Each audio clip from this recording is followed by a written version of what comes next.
Salut les investisseurs, j'espère que vous allez bien et bienvenue dans cette nouvelle vidéo de Portefeuille Dividende. Alors aujourd'hui, nous allons analyser une nouvelle entreprise américaine dans le domaine des énergies puisqu'il s'agit de Pembina Pipeline, je pense que vous connaissez. Alors elle était surtout connue pour les investisseurs à dividendes qui étaient focalisés sur les revenus mensuels.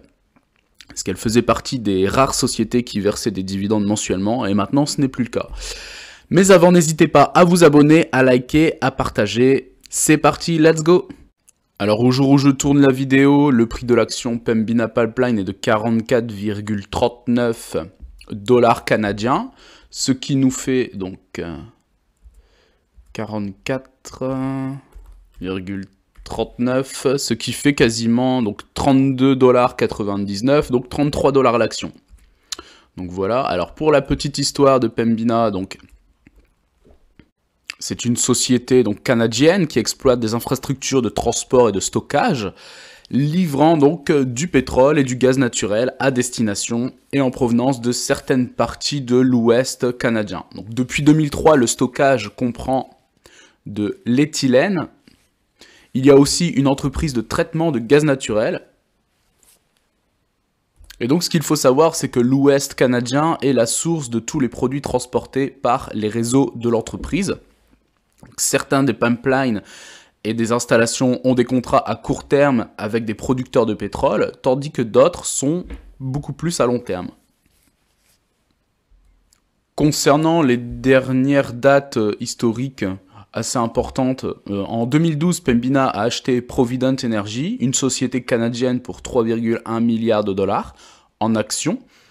Et en 2017, elle a acheté Veresen, une société rivale d'infrastructures énergétiques, pour quasiment 10 milliards $. Donc à l'époque, Veresen était principalement une entreprise de transport de gaz naturel, tandis que Pembina se concentrait sur le transport de pétrole et d'autres liquides. Et dernière info en date, en 2019, Pembina a acheté Kinder Morgan Canada Limited, ainsi qu'une partie de Pipeline Cochin pour 4,5 milliards $. Donc ça, ce sont les dernières infos en date qui peuvent être intéressantes concernant les achats-acquisitions de l'entreprise, donc pour renforcer sa position sur le marché canadien. Et donc concernant ces différentes infrastructures, donc l'infrastructure pétrolière conventionnelle, donc cela supervise les pipelines en Colombie-Britannique et en Alberta, donc c'est toujours au Canada, qui transportent du pétrole brut et des LGN. Donc il existe deux systèmes principaux, le système d'Alberta et le système de la Colombie-Britannique. Ensuite, les infrastructures des sables bitumeux et du pétrole lourd, donc, qui gèrent donc les pipelines et leurs installations associées, utilisées donc pour transporter donc du brut synthétique à partir de diverses installations de valorisation. Et troisième opération, donc les services intermédiaires et de commercialisation, donc ce sont des activités de stockage de terminaux de Pembina. Cela représente à peu près 18% du chiffre d'affaires, donc qui provient du stockage et des services associés.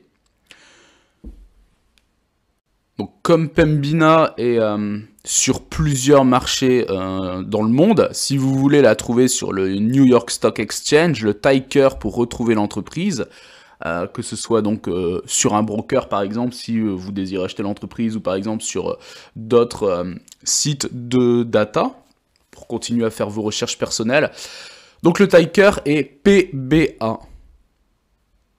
Alors ici, nous sommes sur TradingView, donc pour voir un peu le graphique de Pembina. Et ce qui est dommage, c'est qu'on peut voir le cours que depuis 2011, donc finalement, on n'a pas une vue sur plusieurs décennies du cours de l'action. Ce qu'on peut voir concrètement, c'est que l'action a atteint un plus haut ici en septembre 2014 à un prix de 48 $. Et on voit par contre ici, donc au niveau mensuel, ici sur le début du Covid, donc en mars 2020, où l'entreprise, le cours a perdu et descendu jusqu'à 10,80 $. Et donc depuis est remonté à une stabilisation autour de 33 $. Mais du coup, on ne peut pas tirer grand chose du graphique. dans le sens où c'est quand même assez court en termes d'historique, puisque on est depuis le mars 2011. On aurait peut-être pu croire que le prix aurait vraiment explosé, puisque ça reste quand même une société, même si c'est dans les transports de stockage de pétrole brut, etc., et de gaz, on aurait pu croire un peu comme par exemple Total Energy en France, Chevron aux États-Unis, etc., que le cours aurait explosé à la hausse, mais finalement il n'en est rien, puisque pendant la période donc mai 2022, donc l'année dernière, on est monté au plus haut à 43 $, et ici on est vraiment en stagnation. Donc voilà ce qu'il y a à dire entre guillemets sur le cours, qui nous apprend pas non plus énormément de choses finalement, donc voilà. Alors ici, donc comme d'habitude, nous sommes sur dividende.com pour analyser les différentes datas de l'entreprise. Donc alors, comme dit précédemment, le cours est à quasiment 33 $ américains. Le dividende versé annuellement est de 1,89 $ et le rendement actuel de l'entreprise est de 5,72%. Alors concernant le average price recovery, il faut 4,6 jours, c'est-à-dire quasiment 5 jours à l'entreprise, pour retrouver son cours de bourse après détachement du dividende. Le payout ratio est de 85,26%, donc c'est quand même, on va dire, élevé entre guillemets. Après, c'est un secteur qui est très instable finalement, parce que quand vous voyez les hausses du pétrole, du gaz, etc., c'est pas évident à gérer et c'est également très concurrentiel. Le dividende est en augmentation depuis 1 an, mais je crois qu'il a baissé en fait. À voir par la suite, mais en tout cas, il y a une baisse du dividende. L'entreprise verse ses dividendes de façon trimestrielle, alors que précédemment, comme j'avais expliqué, et nous le verrons par la suite, avant c'était mensuellement. Donc voilà, le rendement moyen du secteur de l'énergie est de 4,24% et le rendement donc de Pipeline, Pembina Pipeline, est de 5,72%. Alors passons maintenant directement aux dividendes. Et dernière petite info, donc le prochain paiement des dividendes Pembina sera le 15 août 2023 et il sera donc de 47 centimes de dollars par action. Alors passons maintenant à l'historique des dividendes.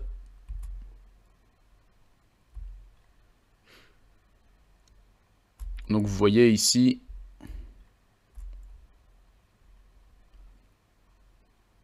au mois de mars de cette année, donc validation de 47 centimes par action. Et donc première fois que le dividende sera payé trimestriellement, alors que précédemment c'était mensuellement.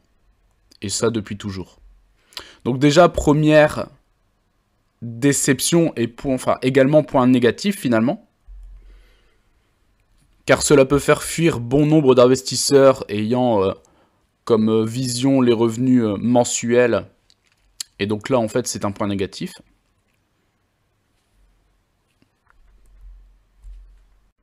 Alors ici on voit 2022, le versement du dividende était de 1,95 $. Et donc voilà, et il était en 2021 de 2,32 $, donc il a baissé pour 2022, et là il réaugmente pour 2023. Donc on peut dire oui, effectivement, une première année d'augmentation de dividendes. Voilà.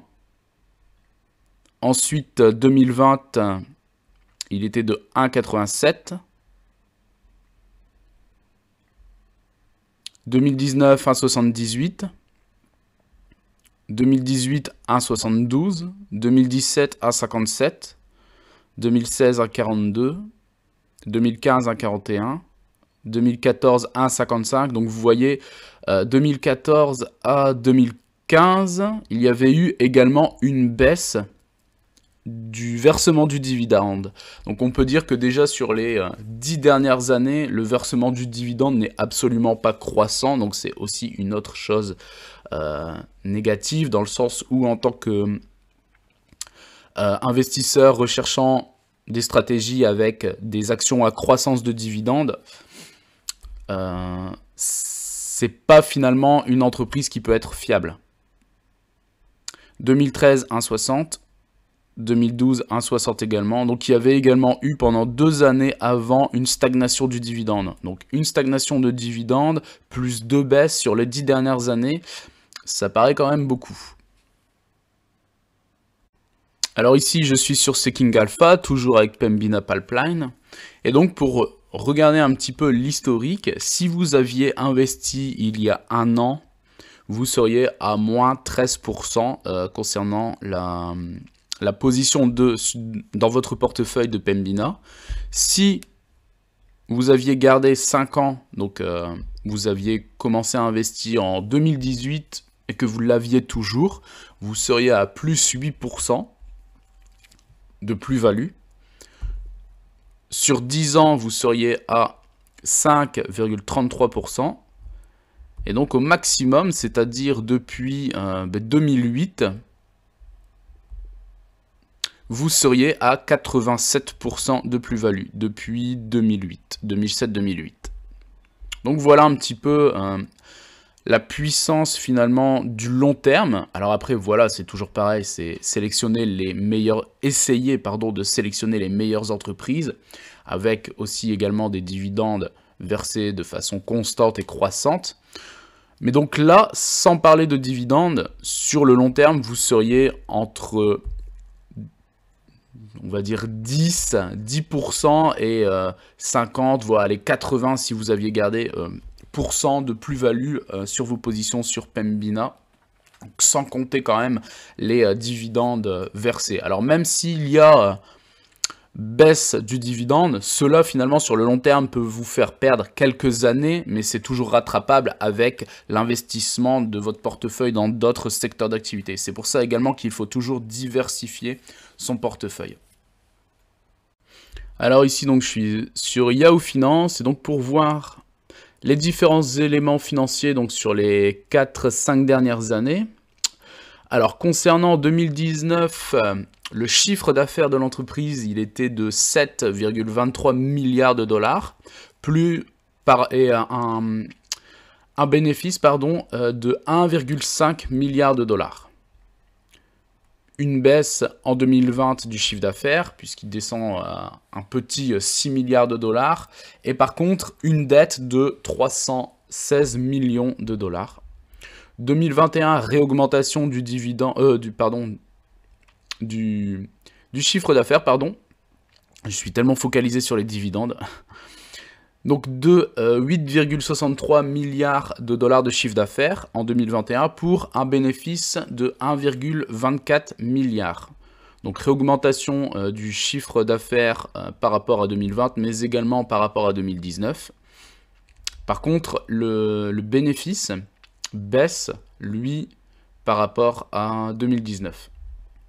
Et donc 2022, très grosse augmentation du chiffre d'affaires qui passe à 11,6 milliards pour un bénéfice quasiment de 3 milliards de dollars.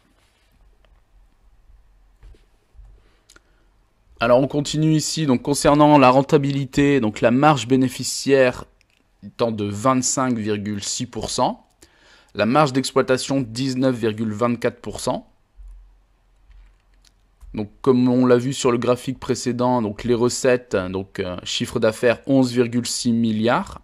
Le revenu par action est de 21 $. La croissance trimestrielle du chiffre d'affaires sur les 12 derniers mois, donc sur la dernière année, donc la croissance trimestrielle est évaluée à 5,40%, donc ça c'est plutôt positif. Le bénéfice brut, nous l'avons vu également sur le graphique précédent, donc 2,73 milliards. Le EBITDA, c'est-à-dire l'excédent brut d'exploitation, 2,85 milliards. Et donc le bénéfice net disponible et donc distribuable est de 2,84 milliards également. Autre tips également, si vous voulez en savoir davantage ou continuer à faire vos recherches, vous avez également le site Bloomberg, très connu forcément. Et donc ici, je suis toujours sur Pembina. Et en fait, Bloomberg propose des mini-graphiques ici. Donc vous voyez les revenus. Donc vous pouvez choisir au niveau annuel ou trimestriel. Et on voit donc, comme on l'a vu également sur le graphe précédent, donc vous voyez 2019, 2020, déficit, 2021, 2022. Donc on peut se dire c'est plutôt correct en termes de reprise. Ensuite, au niveau du bilan, on voit que c'est pas terrible, hein, depuis 2019 jusqu'à 2022, c'est pas terrible. C'est stagnation, donc il y a quasiment pas de croissance finalement. Et donc ici, ce qui est également intéressant, alors au niveau trimestriel, je vais mettre plus au niveau annuel. On voit que finalement, concernant les flux de trésorerie, tout est en négatif en fait. Le financement, négatif, et l'investissement également en négatif. Donc l'entreprise en termes de cash flow, elle est vraiment très très limite et même endettée. Et d'ailleurs, c'est peut-être l'une des raisons, donc dans un premier temps, pourquoi elle a sur les 10 dernières années soit stagné son dividende ou le baisser 2 fois de suite, si je ne dis pas de bêtises, en 2014 et en 2022. Donc voilà. C'est pas très positif entre guillemets. Et donc ici pour terminer donc sur les différentes news actu de l'entreprise, donc apparemment un projet donc Cedar LNG de 2,4 milliards de dollars de Pembina obtient une approbation environnementale. Donc prévu pour être construit à Kitimat, en Colombie-Britannique, le projet devrait avoir une capacité d'exportation de 3 millions de tonnes par an de GNL.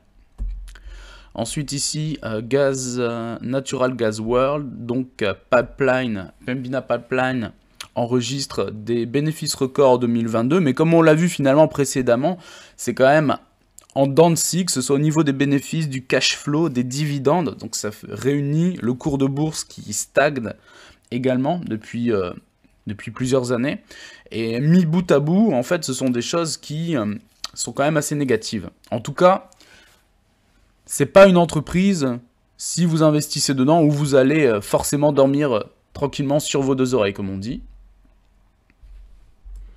Donc on revient ici sur une dernière news, toujours avec le projet de Pembina, et donc qui a obtenu du coup une approbation en Colombie-Britannique. Et donc ils expliquent que Pembina donc, a la permission d'aller de l'avant avec sa dernière entreprise, Cedar LNG. Donc le projet qui coûte à peu près 3,2 milliards de dollars est présenté comme une opportunité économique pour les villages et le peuple Aïsla et les communautés environnantes. Et finalement, cela aura probablement des impacts négatifs sur l'environnement, l'écologie, l'économie aux alentours de l'implantation du projet. Donc voilà, j'espère que cette vidéo vous aura plu. N'hésitez pas à vous abonner, à liker, à partager et je vous dis à très bientôt. Ciao!